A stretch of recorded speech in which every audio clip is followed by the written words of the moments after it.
Dalam masyarakat Muslim, khususnya di wilayah Nusantara seperti Indonesia dan Malaysia, kenduri arwah telah menjadi sebuah tradisi turun-temurun. Acara ini biasanya diadakan pada hari ketiga, ke-7, ke-40, ke-100, dan kadang-kadang hingga setahun setelah kematian seseorang.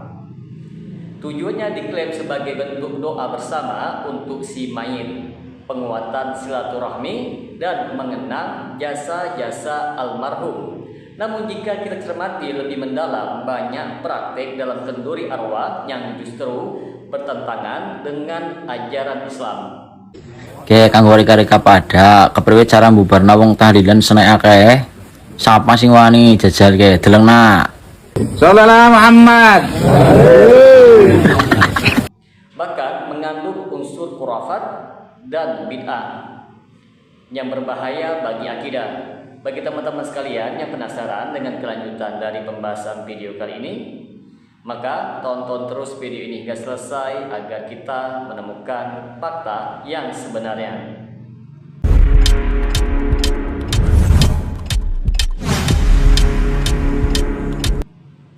Assalamualaikum warahmatullahi wabarakatuh. Jumpa lagi dengan saya Rio Mulyadi di channel Manhaj Dakwah. Pada episode kali ini kita akan membahas tentang khurafat dalam kenduri arwah. Teman-teman, apa itu khurafat? Khurafat berasal dari kata Arab yaitu khurafah yang berarti cerita, bohong, mitos atau kepercayaan tanpa dalil yang sahih. Dalam istilah syariat, khurafat merujuk kepada kepercayaan atau amalan yang tidak bersumber dari Al-Quran, hadis yang sahih maupun praktik para sahabat dan generasi salaf, namun dianggap bagian dari agama. Contoh seperti keyakinan bahwa arwah datang ke rumah saat hari ke-7 kematian atau bawa makanan kenduri bisa menyelamatkan si mayit dari siksa kubur. Tahlilan. Memang tahlilan ini di dalam kitab I'anatul Talibin bid'ah mungkarah, dalam sebagian lain dikatakan bid'ah makruhah. Bid'ah makruhah orang yang memerangi akan mendapatkan pahala. Teman-teman, di sini akan kita rincikan praktek khurafat dalam kenduri arwah. Yang pertama, penentuan hari-hari tertentu. Misalnya kenduri arwah hari ketiga, ke-7, ke-40, ke-100, haul tahunan dan lain-lainnya. Masalahnya tidak ada dalil dari Nabi Shallallahu Alaihi Wasallam, sahabat ataupun ulama salaf tentang penetapan hari-hari tertentu untuk tahlilan atau kenduri bagi si mayit. Ini merupakan tasyabbuh, yaitu menyerupai tradisi Hindu dan budaya yang juga menetapkan ritual setelah kematian pada hari-hari tertentu. Dikhawatirkan teman-teman terjatuh dalam keyakinan takhayul seolah-olah ruh butuh energi atau amal dari manusia hidup di waktu tertentu. Al-Imam Asy-Syatibi berkata di dalam kitabnya Al-Ittisal bahwa bid'ah itu muncul ketika manusia mengada-ngadakan waktu atau cara ibadah yang tidak ditetapkan oleh syariat. Kenduri yang dibuat dekat-dekat dengan kematian yang baru berlaku, yang ni dilarang oleh mazhab-mazhab Islam. Cuma mazhab-mazhab Islam mereka berbeza pendapat sama ada nak mengatakan ia haram ataupun makruh. Sebahagian kata haram, sebahagian kata makruh. Tetapi mereka bersepakat mengatakan ia bid'ah. Yang kedua, meyakini arwah datang ke rumah. Kalau hari ke-7 ruh almarhum akan datang melihat keluarganya, masalahnya di sini teman-teman, ini murni khurafat, tahayul, dan tidak memiliki dasar dalam syariat. Di dalam Islam sendiri, ketika seseorang mati, arwahnya tidak mungkin gentayangan, tidak kembali ke rumah, dan tidak mengetahui apa yang dilakukan oleh manusia yang hidup, kecuali jika Allah mengizinkannya secara khusus. Kepercayaan ini berakar dari mitologi kuno dan bukan dari akidah Islam. Di dalam Al-Quran, tepatnya di surah Al-Mu'minun ayat ke-99 sampai 100 disebutkan, hingga apabila datang kematian kepada salah seorang dari mereka, dia berkata, "Ya Rabbu, kembalikanlah aku ke dunia." Tidak, itu hanya perkataan yang diucapkannya saja. Dan di belakang mereka ada barzakh sampai hari mereka dibangkitkan. Apakah ruh orang yang telah meninggal akan tinggal di rumahnya selama 40 hari? Dan bagaimana memperingati hari ke-7 sampai 100 hari kematian. Ini bukan akidahnya orang Islam ya. Tapi akidah yang tersusupkan ya dari akidah agama lain, bahwasanya ruh masih bergentayangan ya. Dan ini diyakini oleh sebagian masyarakat.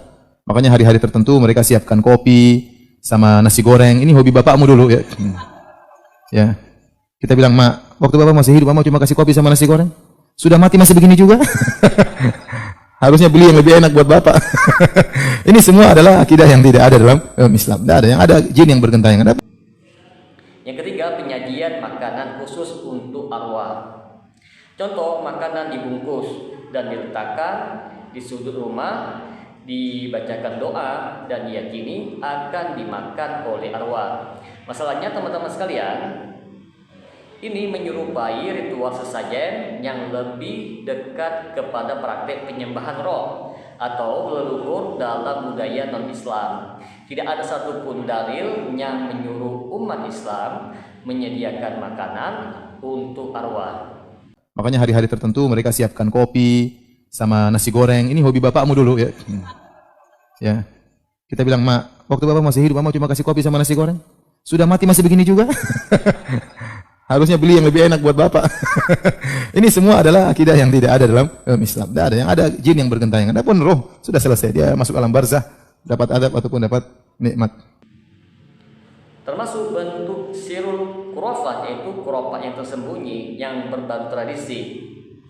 Yang keempat, tahlilan berjamaah yang dipungut biaya. Keluarga wajib membayar atau menyiapkan sejumlah uang untuk jamuan, bacaan yasinan, doa bersama, bahkan untuk ustadz bayaran. Yang jadi permasalahannya di sini, teman-teman sekalian, ibadah itu kan tidak boleh dijadikan sebagai ladang bisnis dengan niat duniawi. Tahlilan dan bacaan Al-Quran dalam bentuk ritual rutin yang tidak pernah dicontohkan oleh Nabi SAW, itu kan termasuk ke dalam bid'ah di dalam agama. Rasulullah SAW tidak pernah mengajarkan sebuah ritual seperti pembacaan Yasin berjamaah pasca kematian. Sebagaimana sabda Nabi SAW yang berbunyi, "Barang siapa mengada-ngadakan perkara baru dalam urusan agama kami ini, maka ia tertolak." Hadis riwayat Bukhari dan Muslim.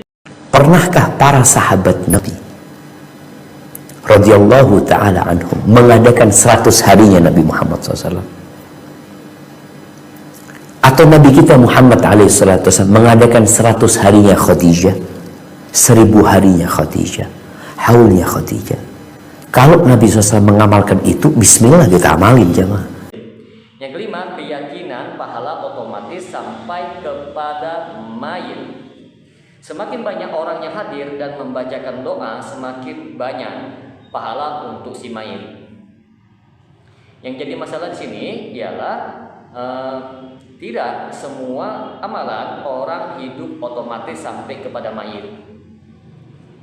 Hanya amalan tertentu yang disebutkan oleh dalil yang syar'i yang sampai kepada mayit, itu seperti doa anak yang soleh, sedekah atas nama mayit, dan haji jika diwakilkan.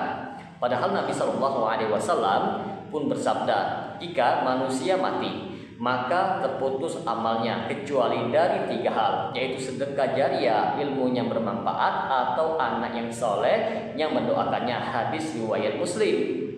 Adapun bahaya khurafat dalam kenduri arwah yang perlu kita ketahui bersama, itu yang harus kita waspadai, menodai kemurnian tauhid, memasukkan praktik yang menyerupai kesyirikan, mengalihkan tujuan ibadah kepada adat dan budaya, menambah beban bagi keluarga. Dalam Islam, orang yang ditinggal wafat harus diringankan bebannya, bukan malah dibebani dengan biaya kenduri. Mewariskan kebodohan, praktik khurafat yang terus dijalankan akan menjadi sebuah warisan kesesatan bagi generasi setelahnya. Menghidupkan agama budaya mematikan sunnah Nabi SAW. Masyarakat lebih sibuk dengan ritual tahlilan daripada mengajarkan sunnah Nabi SAW seputar kematian, seperti mengurus jenazah, mendoakan, dan beristighfar. Oh, nggak ngaji ini, celeng berarti Wahabi mereka. Wahabi mereka. Hajar siapa ini? Di antara solusi yang dapat kita tawarkan di sini teman-teman adalah sunnah dalam menghadapi kematian, yaitu segera menyolatkan dan menguburkan jenazah, mendoakan jenazah secara ikhlas, membantu keluarga yang ditinggalkan dengan makanan dan bantuan. Nabi SAW bersabda, buatkanlah makanan untuk keluarga Ja'far karena mereka sedang tertimpa musibah. Hadis riwayat Abu Dawud. Beristighfar untuk si mayit, menyebarkan ilmu dan amal jariah atas nama si mayit. Maka dapat kita simpulkan di sini teman-teman, kenduri arwah yang dipenuhi dengan khurafat bukanlah sebuah ajaran Islam, tetapi warisan budaya yang menyimpang. Islam tidak melarang seseorang untuk berbuat baik kepada mayit, namun semua itu teman-teman harus dilakukan sesuai dengan tuntunan syariat. Mari kita kembali kepada Al-Quran dan As-Sunnah. Tinggalkan tradisi-tradisinya menodai tauhid. Semoga dengan sedikit penjelasan ini dapat memberikan manfaat bagi teman-teman sekalian. Dan apabila channel ini dapat memberikan manfaat bagi teman-teman sekalian, silakan subscribe dan share. Semoga bermanfaat. Assalamualaikum warahmatullahi wabarakatuh.